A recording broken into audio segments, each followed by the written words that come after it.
Assalamualaikum warahmatullahi wabarakatuh. Alhamdulillahi rabbil alamin, wassalatu wassalamu ala ashrafil anbiya'i wal mursalin wa ala alihi wa sahbihi ajma'in. Kaum muslimin yang dirahmati Allah Subhanahu wa taala, mari sama-sama kita bersyukur kepada Allah dengan mengucapkan Alhamdulillahi Rabbil Alamin. Selanjutnya kita sampaikan salawat dan salam kita kepada Nabi kita, Nabi besar Muhammad Sallallahu Alaihi Wasallam. Kaum muslimin yang dirahmati Allah, kita melanjutkan pembahasan hadis dari kitab Al-Arba'in An-Nawawiyah, dan kali ini insyaallah kita akan memasuki hadis yang ke-27. Pertemuan bulan lalu kita bahas hadis ke-26 ya.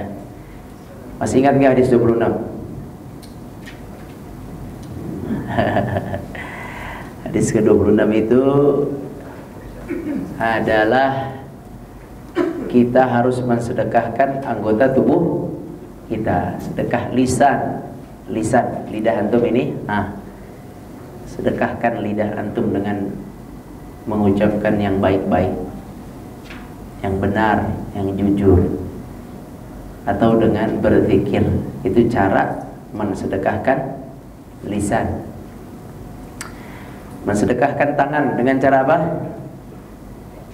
Membantu orang lain dengan jari jemari kita ini. Sedekahkan dia. Kemudian mensedekahkan kaki dengan cara melangkahkan ke tempat-tempat yang baik. Langkahkan kaki kita ke tempat-tempat yang baik. Nah, kalau anak tanya atau kita tanya, kenapa harus kita sedekahkan anggota tubuh kita ini? Kenapa? Kenapa ayo? Kenapa anggota tubuh harus disedekahkan? Karena dia yang menciptakan siapa? Allah Subhanahu wa ta'ala. Maka kita sedekahkan kepada Allah sesuai yang Allah kehendaki, ya, yaitu perbuatan yang baik, perkataan yang baik, tangan digunakan untuk yang baik, kaki digunakan untuk tempat-tempat yang baik. Itu cara mensedekahkannya. Hafal ayat wa amma bi ni'mati rabbika fahaddits. Bukan itu, salah. Kalla law ta'lamun thumma kalla sawfa ta'lamun thumma kalla sawfa ta'lamun kalla law ta'lamuna 'ilmal yaqin la tarawunna al-jahim thumma la tarawunnaha 'ainal yaqin thumma la tus'alunna yawma idzin 'anil na'im. Kalian akan ditanya. Allah bersumpah, kata Allah, aku bersumpah kalian akan ditanya tentang nikmat yang Allah berikan kepada kalian. Apa nikmat di situ? Menurut Ibnu Mas'udin, ya, penting itu. Maksudnya nikmat di situ menurut Ibnu Abbas juga nikmatnya adalah nikmat sehat. Rasulullah SAW bersabda, alam nusahih. Rasulullah bersabda, menyampaikan hadis qudsi. Allah berfirman, alam nusahih laka jismak. Bukankah kami telah memberikan kesehatan kepada badanmu? Nah, itu akan ditanya. Badan ini ditanya, kaki ini ditanya, antum pakai untuk apa? Untuk cari duit doang? Tangan ditanya, buat apa? Buat kebaikan atau cuman buat yang mubah-mubah saja, buat olahraga terus, atau buat sesuatu yang mubah-mubah saja? Tidak, ditanya dipakai untuk apa. Itu ciptaan Allah, Allah yang memberikan, bukan ciptaan siapa-siapa. Ini Allah yang kasih kepada kita Maka kita harus sedekahkan kepada Allah dengan cara berbuat baik, menggunakan lisan untuk yang baik, mata untuk yang baik, telinga untuk yang baik, tangan untuk yang baik, kaki ke tempat yang baik. Itu namanya sedekah dengan anggota tubuh, dan itu sudah di hadis yang 26. Sekarang hadis 27. Mari kita baca hadis 27. An Nawas ibn Sam'an radhiyallahu anhu 'anil Nabi sallallahu alaihi wasallam qala Al-birru husnul khuluq wal ithmu ma haka fi nafsik wa karihta ay yattali'a 'alaihi an-nas. Rawahu Muslim. Satu hadis dulu yang di atas, yang dari Nawas. Silakan. Ada dua hadis di sini. Silakan. Dari Nawas bin Sam'an radhiyallahu anhu, dari Nabi Muhammad sallallahu alaihi wasallam, beliau bersabda, kebajikan itu adalah akhlak yang baik, sedangkan dosa itu adalah sesuatu yang mengganjal di hatimu dan engkau tidak suka jika orang lain mengetahuinya. Hadis riwayat Muslim. Nah, ini dari Nawas. Hadis yang kedua, wa an Wabisah ibn Mi'bad radhiyallahu anhu qala ataitu Rasulullah sallallahu alaihi wasallam faqala ji'ta tas'alu 'anil bir qultu na'am faqala istafti qalbak al-birru ma tama'annat ilayhi an-nafsu wa tama'anna ilayhi al-qalbu wal ithmu ma haka fi an-nafsi wa taraddada fi as-sadri wa in aftaka an-nasu wa aftawuk. Nah, ada kan? Ya, silakan. Dari Wabisah bin Ma'bad radhiyallahu anhu, ia berkata, aku mendatangi Rasulullah sallallahu alaihi wasallam. Lalu beliau bersabda, apakah engkau datang untuk bertanya tentang kebajikan dan dosa? Aku menjawab, ya. Nabi sallallahu alaihi wasallam bersabda, mintalah fatwa kepada hatimu. Kebajikan itu adalah apa saja yang jiwa merasa tenang dengannya dan hati merasa tentram kepadanya. Sedangkan dosa itu adalah apa saja yang mengganjal di hatimu dan membuatmu ragu. Meskipun manusia memberi fatwa kepadamu, hadis hasan, kami meriwayatkannya dalam dua kitab Musnad dan orang Imam Ahmad bin Hanbal dan Ad-Darimi dengan sanad hasan. Baik, di sini bercerita tentang kebaikan. Di situ apa temanya tuh? Kebajikan dan dosa. Ya, kebaikan dosa. Apa itu kebaikan kaum muslimin? Apa itu albir? Apa itu kebaikan? Ada dua. Coba lihat hadis Nawas. Apa kebaikan yang disebutkan Nabi menurut hadis Nawas? Ayo.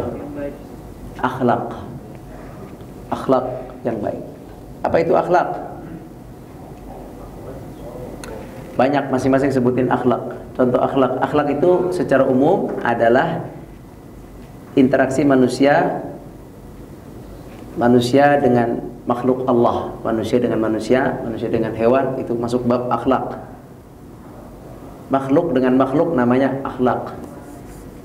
Tamam? Muamalah.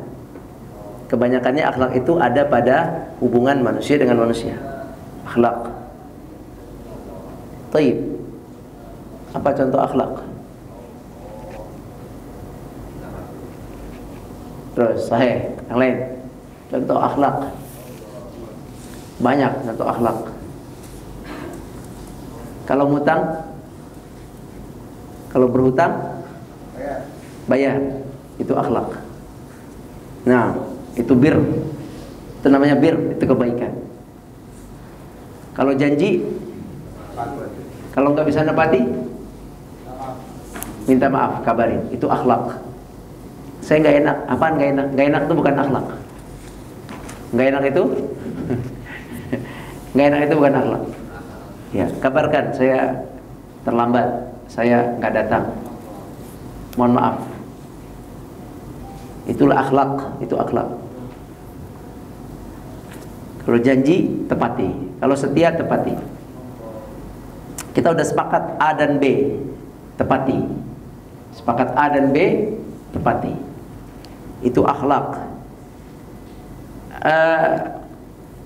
Akhlak suami kepada istri. Apa akhlak suami kepada istri? Antum suami semua ini, tahu nggak? Menafkahi. Terus mumtaz. Yang lain, menyayangi, lemah lembuti. tapi ngeselin Ustaz, biarin aja. Antum tetap harus lemah lembut.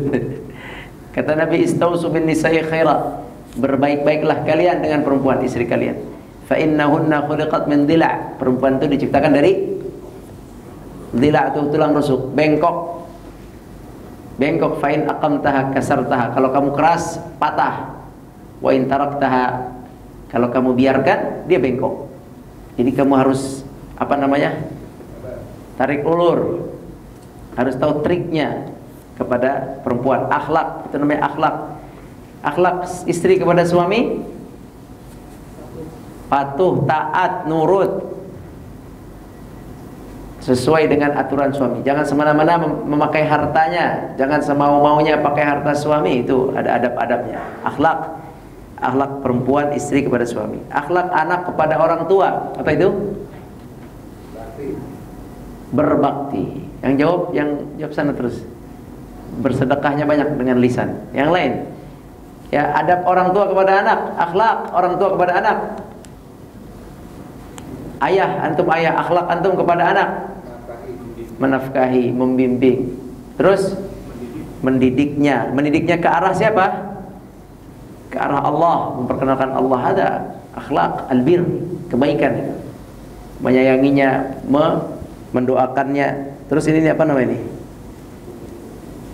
Mengusap palanya dan mendoakannya, mengajaknya ke masjid. Ada akhlak, memaafkannya jika dia salah. Itu namanya akhlak. Nah, albirru, kebaikan itu adalah akhlak yang baik. Akhlak yang baik. Baik, itu menurut hadis Nawas. Jadi kebaikan itu kehitung nggak? Coba, kebaikan itu kehitung nggak? Bisa nggak antum hitung kebaikan? Nggak bisa sih. Banyak banget kebaikan itu. Pokoknya husnul khuluq, antum melakukan sebuah kebaikan, sebuah hal yang disukai oleh orang lain, itu masuknya akhlak, itu masuknya husnul khuluq. Senyum, itu husnul khuluq. Bir, itu kebaikan. Cemberut, bukan kebaikan. Menyambut tamu dengan baik, menjamu tamu dengan baik, itu kebaikan. Tidak memberikan sambutan tamu yang baik, itu keburukan. Kebaikan itu disebut bir, atau dalam bahasa lain disebut ma'ruf. Jumlahnya tidak terhitung. Kebaikan kepada manusia terlalu banyak. Pedagang, bagaimana albir bagi pedagang? Bagaimana kebaikan bagi pedagang? Jujur, sahih. Terus cara pedagang jujur itu apa? Satu, timbangan. Terus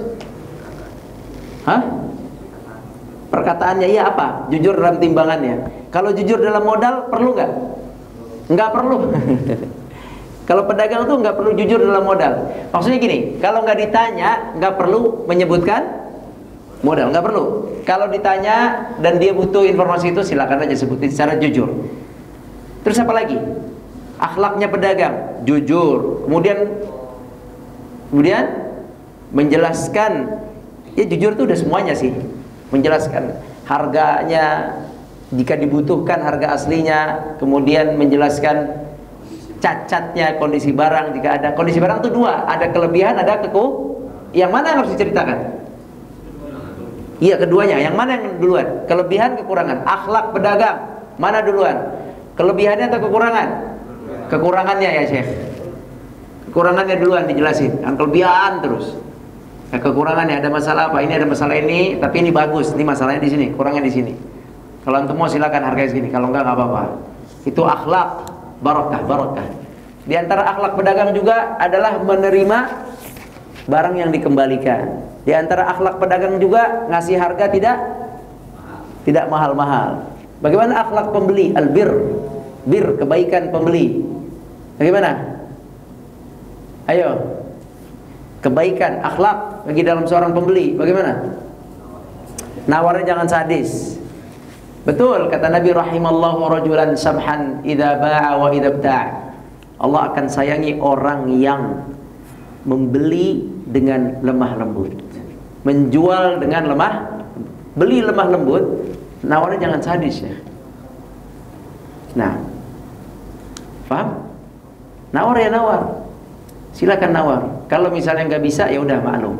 Nggak bisa Pak, bisanya segini. Pilihan antum, mau atau tinggalkan. Udah gitu aja. Kalau mau merasa kemahalan, niatin sedekah. Udah gitu aja. Kalau nggak mau nggak usah. Jadi saman itu berlemah lembut, lapang dada dalam jual beli. Yang penjual lapang dada, yang pembeli lapang dada. Itu dikasih oleh Allah rahmat. Dikasih apa? Rahmat Allah, kasih sayang Allah, bukan dikasih keuntungan. Di situ nggak ada berita orang yang lemah lembut jual beli akan untung, nggak. Dikasih oleh Allah kasih sayang Allah, rasa kasih Allah, perhatian Allah. Kalau dia lemah lembut dalam jual beli, kasih sayang Allah lebih besar daripada sekedar keuntungan dunia muslimin. Itu akhlak. Itu namanya bir. Bir dalam bekerja, tunaikan pekerjaan dengan baik sesuai amanah. Jangan menyembunyikan sesuai amanah. Kalau bisa lakukan. Kalau tidak bisa, sampaikan. Mohon maaf saya nggak bisa nih. Mohon maaf karena A dan B, C. Selesaikan, jelaskan. Itu semua albir. Albir sesuai dengan yang kita janjikan. Nah, albirru itu, kebaikan itu adalah akhlak. Akhlak yang baik. Kemudian ada al-itsm. Sebentar. Itu albir, itu kebaikan menurut hadis Nawas. Apa itu kebaikan menurut hadis Nawas? Akhlak terpuji. Sekarang kebaikan menurut hadis Bawabisah. Apa itu? Yang membuat hati antum tenang. Itu dia Nabi bilang. Kalau antum melakukan sebuah perbuatan, hati itu tenang, hati antum itu bahagia, hadza huwal bir. Itulah akhlak, itulah kebaikan. Ya, buat hati antum tenang. Ngaji kayak gini hati antum tenang. Salat mengatakan apa adanya. Orang yang jujur pasti tenang, walaupun dia beresiko. Dia kena A, kena B, tapi khalas saya sampaikan jujur apa adanya. Ya, Anda pernah diintegrasi sama imigrasi. Panjang ceritanya. Tapi bukan Anda yang salah. Anda sponsor orang asing, teman Anda, tapi dia ada lakukan kesalahan. Anda bilang teman Anda mau ngomong apa di dalam? Anda akan di apa namanya? Interview. Dia orang baik, orang soleh. Teman Anda, orang Libya. Dia dulu tuh 3 jam ada kali dia. Dia selesai giliran Anda. Anda bilang, Anda harus ngomong apa ke dalam? Ente nyuruh Anda bohong nggak? Anda gituin aja. Karena kalau Anda jujur ente kena, ya kan? Ente nyuruh Anda ngomong apa? Dan Anda nggak mau ngomong bohong. Kata dia, udah ente ngomong jujur apa adanya aja. Ya. Yaudah ya, ente siap kena ya. Anda nggak mau tanggung setelah ini. Anda akan ucapkan apa adanya. Dia ada pelanggaran, tapi pelanggaran simpel lah, bukan pelanggaran berat, bukan narkoba, bukan, simpel aja. Intinya Anda datang di wawancara ada kali sejam. Anda ucapkan, Anda ngomong juga sama siapa tuh namanya, imigrasinya. Awalnya dia curiga, Anda bilang, Pak saya akan ngomong apa adanya. Tanya aja. Anda jelasin apa adanya. Gini. Akhirnya jadi teman nama dia. Jadi teman dia. Jadi ini begini, iya Pak, semuanya apa adanya. Mau apa lagi? Informasi apa lagi? Ya udah Pak, terima kasih deh, udah nggak usah, cukup. Jadi dia udah langsung dapat sepertinya. Karena mungkin dia kalau Anda bohong, dia mungkin mau mau muter-muter, ngerti gak? Dia kayaknya udah punya muter sana, muter sini. Kalau Anda bohong, dia bisa itu. Tapi kan dari awal Anda bilang, Anda ngomong apa adanya, perlu informasi apa. Udah akhirnya jadi lebih banyak ceritanya. Dia cerita tentang ini, tentang itu. Jadi pertanyaan gak terlalu penting. Tapi akhirnya teman Anda kena pilihannya antara deportasi atau denda. Gak apa-apa. Tapi selesai, Anda tenang keluar dari situ, Anda bisa tidur, dia juga tenang. Tinggal ngurusin deportasinya. Pilih deportasi atau bayar denda. Tinggal bayar denda, udah selesai. Apa yang ingin Anda sampaikan dari kisah itu? Ya, dia akhirnya kena denda ya. Sesuatu yang mungkin secara dunia rugi karena dia kena denda dengan aturan dunia doang, Syekh. Aturan dunia. Bisnis nggak nyewa kantor lah, istilahnya begitu doang. Ya, dia kena denda. Kantor apa ya namanya? Ada kantor beneran, ada kantor apa namanya sekarang? Virtual. Ya, kena lah pokoknya. Urusan dunia. Tapi alhamdulillah dia bayar segala macam, selesai. Intinya kaum muslimin, albirru yaitu yang membuat hati antum tenang. Jadi mending antum jujur aja. Bohong itu cuma boleh 3. Bohong itu cuma boleh 3. 1, dalam perang, ya. Yang kedua, kalau ada orang bertikai, antum mau nengahin, boleh, silakan antum bohong-bohong. Yang penting bohongnya supaya. Yang ketiga, boleh bohong sama istri. Boleh bohong sama istri, tapi hati-hati itu, jangan salah paham. Bohong sama istri ada ininya, ada caranya. Ya, bohong suami ke istri, istri ke suami itu ada pembolehannya dengan aturan. Nah, intinya dalam hal lain antum harus berusaha apa adanya. Kalau katakan jujur, kalau perbuat yang apa adanya, jangan dibuat-buat. Udah apa adanya, antum akan tenang. Coba aja, antum akan tenang. Nah, apa yang ketika antum tenang itulah kebaikan. Tapi ketika antum melakukan sesuatu yang tidak baik, antum sembunyikan, itu keburukan. Ada kesalahan sedikit, disembunyikan. Kata Nabi SAW, dosa adalah yang, lihat di situ kategori dosa. Apa itu dosa? Setelah ini antum harus tahu apa itu dosa. Apa itu dosa? Silakan. Di hadis Nawas, apa itu dosa? Iya. Hati antum deg-degan, gelisah, itu dosa.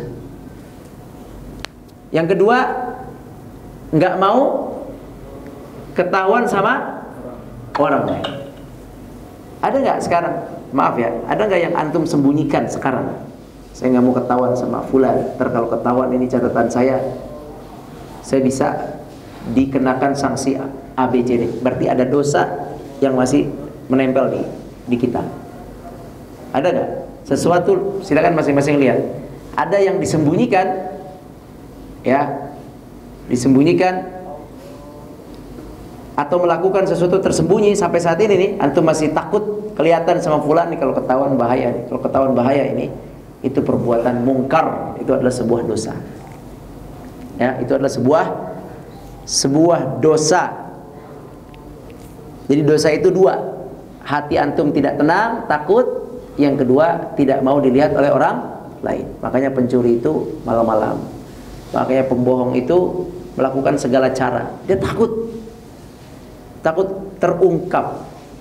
Dia tutup sana, tutup sini, tutup sana, tutup sini. Hatinya tidak tenang. Walaupun wajahnya terlihat senyum, ya, wajahnya terlihat, ya, apa? Tenang. Walaupun wajahnya tenang, tapi hati tidak bisa dibohongi. Ini namanya fitrah. Inilah yang disebut dengan fitrah. Fitrah itu kemampuan melihat benar atau salah, baik atau tidak baik. Itu fitrah. Ulangi ya, fitrah itu kemampuan untuk melihat baik atau tidak baik. Si fitrah ini, dia ketika melakukan kebaikan, apa yang terjadi pada fitrah? Dia tenang. Ketika melakukan keburukan, apa yang terjadi pada fitrah? Dia gelisah. Fitrah nggak tenang. Ya, nggak tenang. Nggak bisa tenang, fitrah. Hidup nggak bisa tenang, walaupun kaya, walaupun sukses, walaupun apapun. Kalau dengan cara yang zalim, nggak akan tenang. Nggak akan tenang, demi Allah nggak akan tenang. Ana janji nggak akan tenang. Waman a'rada an dzikri fa inna lahu ma'isyatan dhanka. Barang siapa yang tidak mau mengikuti ajaran Allah, mengingat Allah, ikut nasihat Allah, kata Allah, fa inna lahu ma'isyatan dhanka, maka dia akan dapat kehidupan yang sangat sempit. Ya, di dalam ayat lain, orang yang kafir faka'annama yas'adu ila sama, orang yang kafir yang tidak beriman, yang maksiat, hatinya sesak. Makanya dadanya tidak nyaman. Percaya tidak percaya, itulah pencipta kita menyampaikan seperti itu. Fitrahnya tidak tenang. Ya, setiap kejahatan, keburukan, kemaksiatan tidak akan bisa tenang. Walaupun terserah antum mau pakai security, mau pakai penjaga, mau pakai A, mau pakai B, mau kabur kemanapun, tidak akan ada tenang. Akan terbayang terus dosa-dosa itu, akan kebayang terus kesalahan itu. Karena di dalam diri kita ini ada fitrah. Ada apa? Ada fitrah. Ada sebuah alarm. Ya, di dalam hati antum, dalam hati ada alarm yang kalau antum ya melanggar hukum-hukum Allah, maka dia akan berdetak. Dia akan berdetak. Merasa hati antum langsung tidak nyaman. tidak nyaman, tidak murtah, tidak apa namanya, tidak nyaman. Terjadi gelisah dan antum takut atau kita takut, naudzubillah, untuk dilihat oleh orang lain. Itulah dosa. Paham ya? Orang ngelakuin dosa biasanya terang-terangan atau sembunyi-sembunyi. Secara umum dulu ya, secara umum. Orang melakukan dosa biasanya terang-terangan atau sembunyi-sembunyi? Sembunyi-sembunyi. Ulangi, kalau orang melakukan dosa biasanya terang-terangan atau sembunyi-sembunyi? Sembunyi-sembunyi. Tapi ada nggak orang melakukan dosa terang-terangan? Banyak. Orang yang melakukan dosa terang-terangan, dalam hadis lain disebut ya, orang yang melakukan dosa terang-terangan, Allah tidak akan memberikan dia taubat, tidak mengampuni orang yang melakukan dosa terang-terangan. Disebut dalam hadis al-mujahir, orang yang melakukan dosa terang-terangan sampai dengan dosa dia sudah tidak lagi deg-degan. Ya, antum posisinya mana? Antum melakukan dosa masih deg-degan apa enggak? Dosa antum, kita nggak ada dosa. Dosa salah satu ya namanya khilaf. Melakukan kesalahan, hati masih ada nggak enaknya nggak? Aduh, telat nih subuh nih, ya kan? Hati antum masih nggak nyaman nggak? Nggak nyaman nggak kalau subuh telat? Kalau masih ada rasa nggak nyaman, masih hidup berarti itu. Ya, masih hidup berarti. Melakukan sedikit kecurangan, aduh, anak takut, anak nggak enak nih, takut masalah, berarti hatinya masih, fitrahnya masih hidup. Sembunyi-sembunyi maksiat, fitrahnya masih hidup. Orang yang sembunyi-sembunyi maksiat, takut dilihat oleh manusia, itu tadi kita sepakat, sembunyi-sembunyi takut dilihat oleh manusia, hati nggak tenang, itu namanya dosa. Kalau dia melakukan itu dan masih terus dalam keadaan sembunyi-sembunyi, itu insya Allah dia masih bisa dapat taubat dari Allah, insya Allah. Karena dia masih ada rasa takut hatinya, nggak enak kelihatan, takut. Tapi orang yang sudah maksiat dengan cara mujahir, apa tadi mujahir? Jahriyah atau jahriyah, ditunjukkan, ditampakkan, diumumkan, naudzubillah min dzalik.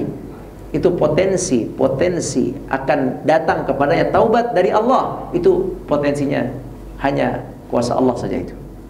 Potensinya kalau dalam hadis mujahir, Allah tidak akan terima taubat atau tidak ampuni mujahir. Karena orang mujahir, gimana mujahir?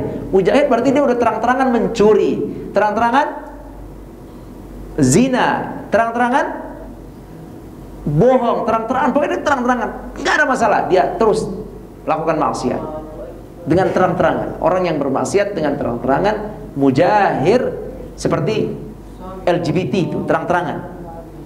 Kawin misalnya, laki dengan laki, diumumkan, dibanggakan, terang-terangan, misal, itu maksiat. LGBT terang-terangan, itu maksiat. Terus zina terang-terangan, itu semua yang terang-terangan kaum muslimin, ditampakkan, dibanggakan, ya bahkan dia membela kemaksiatan itu, ya terang-terangan seperti itu, maka orang-orang seperti itu pintu taubatnya semua Allah atas kuasa Allah ya. Tapi mujahir, bukan muhajir, bukan muhajir, bukan, tapi mujahir, mim ja, mujahir, bukan muhajir, tapi mujahir. Mujahir orang yang terang-terangan dalam melakukan maksiat, maka mereka itu berarti sudah mati fitrahnya. Maka seperti yang Nabi tadi sampaikan, kemungkinan pintu taubat buat dia terbuka itu kecil. Jadi kaum muslimin yang dirahmati Allah, belajar dari hadis ini, yang pertama adalah lakukan kebaikan, biar hati kita senantiasa tenang. Lakukan kebaikan. Kebaikan itu yang hati antum tenang. Ngaji, baca Quran. Baca Quran sendiri susah, baca Quran bersama-sama, ya kan? Ngaji duduk di sini, ini tenang. Siapa di sini yang ada masalah, datang ke tempat taklim pasti tenang. Tapi kalau ada masalah datang ke dukun keramal, antum nggak akan merasakan ketenangan yang sama dengan taklim, dengan masuk ke sini. Coba aja, ada masalah masuk ke sini. Ana sering sekali, sering. Ada masalah, lagi ada pikiran gitu ya. Kemudian ana harus ngisi apa? Ngisi taklim. Ana harus taklim, ana harus ngimam. Ada masalah yang lagi kepikiran ya. Ada A dan B, ada sebuah problem yang kebawa. Tapi ana harus ngisi ini, itu biasanya cepat hilang. Ana doa bismillah, itu ana zikir, hilang. Ya, penting banget terus terang. Masuk ke tempat ta'lim, taman surga seperti ini. Ini potensinya besar untuk mendapatkan ketenangan. Yang paling penting atau yang paling besar antum mendapatkan ketenangan itu kalau antum melakukan membahas ayat Al-Qur'an. Bukan satu arah gini ya, sekali lagi ya, bukan satu arah. Gurunya tanya, baca ayatnya, baca dulu, baca terjemahannya, gurunya terangin, tanya lagi, tanya jawab, itu biasanya potensi tenangnya besar. Nabi SAW bersabda, "Majtama'a qaumun fi baitin buyutillah yatluna kitaballah wa yatadarasunahu bainahum illa nazalat alaihimus sakinah." Ya, dia duduk di masjid, kemudian ada ayat yang dibahas, suruh ustadznya buka surat fulan, dibuka suratnya, surat A, dibuka, baca, dibaca, habis dibaca dibahas, kemudian tanya jawab dengan ustadznya, itu potensi menurunkan keterangan besar. Nazalat alaihimus sakinah, turun sakinah. Beneran, terus terang, itu udah sering anak alami itu. Ada A, ada B, kita tadarus Al-Quran, tadabbur Al-Quran, tiba-tiba kayak ada solusi-solusi yang Allah berikan. Padahal anak nggak bahas masalah itu, masalah itu adalah A sendiri, anak lagi bahas ayat yang lain. Tiba-tiba keluar dari situ, tenang muncul. Kalau tenang muncul, solusi biasanya akan mudah didapat. Jadi anak nasihatin antum lah dan diri anak sama-sama jangan pernah tinggalkan majelis-majelis ini. Ini sumber ketenangan buat antum, buat anak, buat istri. Coba istri ajak ke majelis, anak ke ta'lim, majelis ta'lim dimanapun, ustadz siapapun, terutama yang jangan yang bercanda-canda. Ya, kalau yang bercanda-canda dari awal niatnya ustadz ini lucu, ya itu nanti jadi masalah antum. Jadinya dapatnya cuman ketawanya aja. Tapi antum benar-benar belajar, benar-benar siapin bukunya misalnya, siapin pulpennya, siapin HP-nya untuk ngetik, siapin ayatnya, kalau suruh buka ayat-ayat, kalau ditanya jawab. Karena ustadz itu atau guru itu nanya pasti ingin sesuatu. Siapa tahu jawaban antum pas, cakep, lebih baik dari jawaban gurunya, bisa jadi, nggak ada masalah. Jadi potensi tenang itu ada, banyaknya ada di sini, ada di ta'lim. Ya, ada di ta'lim dan ada di kebaikan-kebaikan yang lain. Antum sedekah, senang nggak hati antum sedekah? Senang, walaupun cuma sedikit, bangga. Bukan berarti ria ya, bukan. Tapi ada aja ketenangan, kesenangan dengan kita bersedekah. Senang. Kemudian menolong orang, senang nggak? Ada orang yang jatuh, antum tolongin, senang nggak hati? Senang. Ya, senang. Tetapi kalau kita mencuri, senang nggak? Enggak. Atau nyakitin orang lagi masuk kita jepit tangannya, senang nggak? Enggak senang. Kita naik mobil, ada orang mau lewat, kita kasih lewat, tenang nggak hati antum? Tenang. Tapi kalau berebutan begini, tenang nggak hati antum? Hah? Nggak tenang. Atau antum sengaja pepet, tenang nggak hati antum? Nggak tenang. Perhatikan itu kaum muslimin, jangan banyak cari yang masalah hati antum lagi akhirnya. Biar tenang, udah biar aja dulu, kasih. Ini berat, ngamalinnya berat, nggak gampang. Ya, ngawalin berat. Karena kalau antum kasih dia tak lewat, antum jadi di belakang dia kan. Tapi posisinya antum tenang. Antum tenang karena antum telah melakukan albir. Tapi kalau antum serobot terus kebut-kebutan begini, atau antum sengaja, atau antum ladenin, nauzubillah min dzalik ya, semoga Allah berikan kita kelebutan di jalanan ya. Antum ladenin, akhirnya nggak benar kan? Bertengkar tuh nggak benar. Wa in ta'ifatani minal mu'minina iqtatalu fa aslihu bainahuma. Kalau yang bertengkar, benahi, berarti bertengkar itu enggak benar. Kan gitu kata Nabi. Wa an ta'dilu bainal itsnain shadaqah. Ada bertengkar, rapihkan, lerai, itu adalah amal baik, melerai orang yang bertengkar. Berarti bertengkar itu enggak benar. Nauzubillah min dzalik. Nah, kalau kita bertengkar, hati tenang enggak? Tenang enggak? Berarti dia bukan kebaikan. Terus kebaikannya apa? Kebaikan, ini bertengkar, enggak kebaikan. Kebaikannya apa? Biar hati itu tenang, udah selesai. Ngalah, maaf, diem. Cara ngalah paling gampang adalah diam. Cara malah paling gampang adalah diam. Tinggalkan, jauhi dia, diam, jauh. Jangan di situ terus, nanti bertengkar. Diam udah. Nabi SAW itu paling sering menahan marah beliau dengan diam. Kecuali ada hukum yang dilanggar baru Nabi menyampaikan. Kalau urusan-urusan yang duniawi, Nabi diam. Sama ngadepin istri, ngadepin anak. Anak lagi belajar juga saya, enggak gampang. Menyikapi amarah dengan diam itu solusi yang cukup efektif. Kata Nabi Kata Nabi kepada sahabat yang minta nasihati aku, diam. Kata sahabat itu, saya emang pendiam. Saya disuruh diam. Kata sahabat, saya pendiam. Kata Nabi, diam, jaga mulut, diam. Ya kan? Setelah itu sahabat itu pulang, kemudian sahabat itu menjalani kehidupannya, kemudian beliau datang lagi sampai kepada Nabi, sampaikan, ya Rasulullah, ternyata diam itu tidak gampang. Padahal dia pendiam. Kapan diam itu tidak datang, tidak mudah?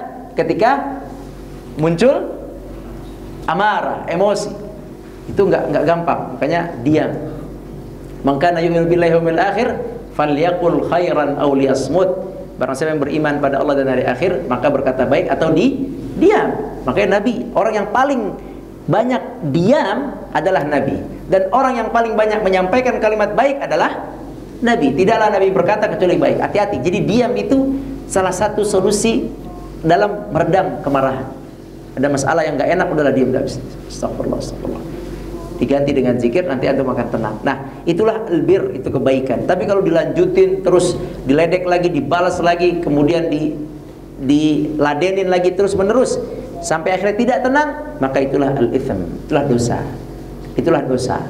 Kalau udah nggak tenang hati, itu dosa. Walaupun kecil, bisa membesar terus, itulah dosa. Apalagi kelihatan sama orang. Antum nggak mau kan? Antum mau nggak teriak-teriak kelihatan sama orang? Hah? Nggak mau kan? Berarti teriak-teriak antum di rumah sama anak sama istri, sebenarnya itu adalah sesuatu itham, suatu dosa yang tidak baik sebenarnya. Nabi nggak pernah teriak-teriak. Tapi ya kaum muslimin, Anda bilang ini nggak gampang, ini tidak mudah. Tapi kita pahami dulu kita pahami dulu pemahamannya bahwa apa itu kebaikan? Kebaikan adalah yang membuat hati tenang. Maka lakukan banyak kebaikan supaya hati tenang. Apa itu dosa? Apa itu dosa? Membuat hati gelisah dan gelisah, was-was, dan tidak mau orang lain tahu. Ya, tidak mau orang lain tahu. Itu adalah dosa. Itu tidak baik. Berarti supaya hati tenang, banyaklah lakukan yang baik. Supaya hati ini tidak gelisah, kurangi sesuatu yang buruk, yang dosa, kurangi itu. Oke, terus hadis itu ditutup dengan wa in aftakan nasu aftauk. Itu apabila ada orang yang mengajakmu untuk melakukan maksiat, hatimu tidak suka, jangan lakukan. Gitulah gampangnya. Bos nyuruh kamu bunuh orang, kamu gak suka, jangan lakukan. Atasan nyuruh melakukan maksiat, kamu gak suka, jangan lakukan. Itu sebenarnya begitu. Kalau mau sempurna. Kalau mau sempurna gitu. Hati anak gak tenang nih, tapi gimana ya, anak disuruh oleh atasan. Kalau yang benar, kalau sesuai hadis ini, lakukan gak? Hah? Yang benar gak lakukan. Tapi terkadang terjadi itu sesedikit, padahal anak gak suka, ini maksiat, tapi gimana lagi, tempat kerja anak begini gitu. Ada teman anak kerja di tempat, adalah pokoknya sebenarnya dia nggak mau, tapi gimana. Nah kayak gitu-gitu tuh, kalau lihat hadis ini, coba lihat penutup hadisnya, terjemahannya apa? Penutupnya walaupun manusia di situ membenarkan. Kalau antum yang kecil, ujung. Ya, di situ membenarkan. Dua, coba baca kalimat terakhirnya. Walaupun.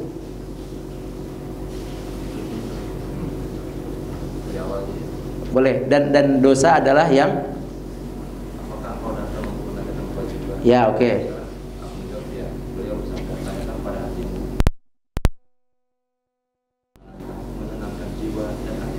Ya. Sedangkan dosa adalah apa yang menggelisahkan jiwa dan menimbulkan keraguan dalam hati. Ya, ragu, nggak enak, sebenarnya gelisah, tapi walaupun meskipun orang-orang membenarkan. Walaupun orang-orang membenarkanmu dalam situ. Kalau yang ini? Iya, yang tepat yang ini. Walaupun orang-orang menyuruhmu, bosmu mengatakan udah lakukan aja, atasanmu lakukan aja. Padahal itu sesuatu yang maksiat. Harusnya kalau itu maksiat itu nggak tenang, antum tinggalin, jangan lakukan. Harusnya begitu. Tapi ya kondisi terkadang aneh, ada kontrak kerja dan ini dan itu. Tapi kalau antum kuat, tinggalkan. Anda nggak mau. Kalau yang ini Anda nggak mau. Akad-akad pekerjaan dengan fulan, Anda boleh akadnya begini Anda mau. Tapi kalau akadnya begini ada yang ini, Anda hati Anda nggak nyaman, Anda nggak mau. Syukran. Gitu ya. Pokoknya patokannya hati antum yang tahu apakah ini baik atau tidak, maksiat atau tidak, ada di situ. Allah kasih namanya fitrah, dia akan bergerak. Oh nggak nyaman, udah jangan lanjut, mundur. Ya, wallahu a'lam. Demikian, silakan ada pertanyaan.